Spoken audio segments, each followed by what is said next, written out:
کیونکہ ماشاءاللہ پاکستان کے اندر بہت سارے ریٹائرڈ چیف جسٹس یا فوج میں سے لیفٹیننٹ لیکن نسیم صاحب ابھی تو نسیم صاحب سوری قطع کلامی معاف، ابھی تو ٹی آر اوز جو ہے وہ ٹی او آرز جو ہے وہ ابھی بننے ہیں، ابھی اس پر نیکسٹ میٹنگ ہونی ہے، لیکن اس سے پہلے ہی اس کو یکسر مسترد کر دیا گیا ہے سر، تو بات آگے کیسے جائے گی؟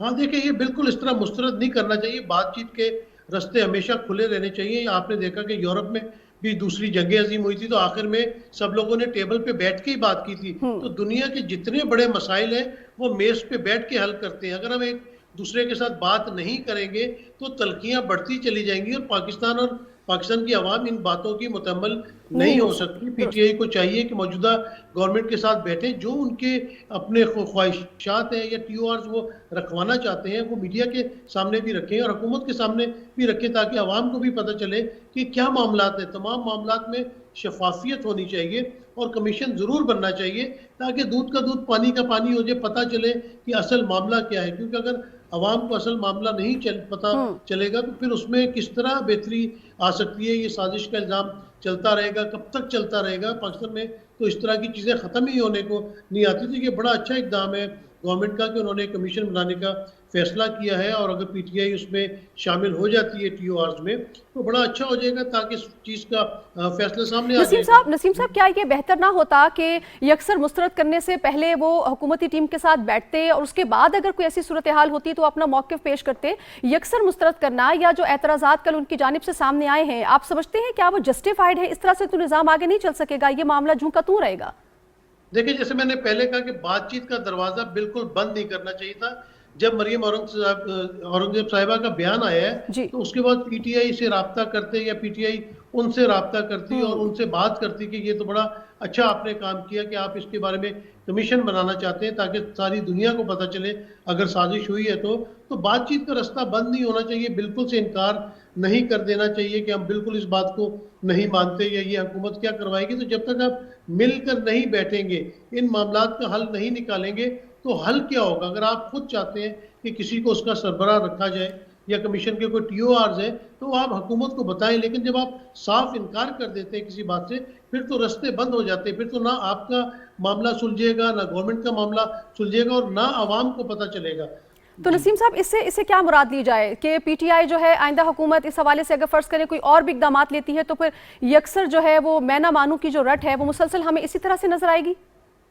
دیکھیں بات یہ ہے کہ 2 دفعہ پاکستان کے اعلیٰ اپنا جو افواج ہے اس کے لوگ بھی شامل رہے تھے. جو قومی سلامتی کمیٹی کا اجلاس ہوا تھا اس نے بھی 2 دفعہ اس کے اوپر جو عمران خان صاحب نے بات کی ہے، جو اس کے اندر گفتگو ہوئی ہے، جو اس کا مندرجات تھے خط کے اس کے بارے میں ذکر ہوا ہے، تو وہ یا یہ گورنمنٹ کنفرم کر دے کہ واقعی وہ باتیں اس میں لکھی ہوئی ہیں یا نہیں لکھی ہوئی ہیں. تو اس طرح کلیئرٹی آ جائے گی، کلیئرٹی آنی چاہیے اور ڈیسیجن ہونا چاہیے کوئی نہ کوئی. تو یہی تو کہہ رہے ہیں نسیم صاحب، حکومت کا یہی تو موقف ہے. وہ کہہ رہے ہیں کمیشن بننے دیں، تحقیقات ہونے دیں، ایک ایسا سربراہ ہوگا جس پر کوئی آبجیکشن نہیں ہوگی، دودھ کا دودھ پانی کا پانی ہو جائے گا. جو بھی فیصلہ آئے گا، جو بھی فائنڈنگز ہوں گی وہ عوام کے سامنے ہوں گی، عوام بہتر اس کو دیکھ سکیں گے کہ معاملات کیا ہیں. تو یہ تو بہت آسان طریقہ ہے، بہت آسان فارمولہ ہے.